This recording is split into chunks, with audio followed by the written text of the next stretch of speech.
We started in 1985, and we carry everything from clothing for infant through adults to housewares and electronics and furniture, and just have grown the business from 750 square feet to 45,000 square feet. So we're like the super Walmart of consignment. Our mission statement states that it's our objective to provide consignors and customers with the best return on their merchandise while focusing on complete customer satisfaction. As the business grew, we got smarter with the way we did stuff and incorporated technology, and for the last 5 years we've been checking into different solar companies and checking on solar panels because, again, that is in line with our recycle, renew, and reuse policy. Stuff Etc is going to be saving $1.8 million in revenue over the next 25 years, offsetting 8,000 tons of carbon. We've always been environmentally conscious. Recycling is what we do. Energy is one of those things that impacts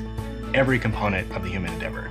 And so what we're really doing is having an impact on all those things that energy touches. I felt that it aligned a lot with what we do and what we believe in. So we definitely have been paying attention to what's going on in our area. What Stuff Etc is doing is leading the way into a new economy, an economy of abundance. And with solar, it helps leverage that impact that they have. Anytime that we can find ways to save money and ways that we can create efficiencies in that as well, help us grow, help us expand, so we're able to do what we do in more places, serve more customers, consignors, employ more people.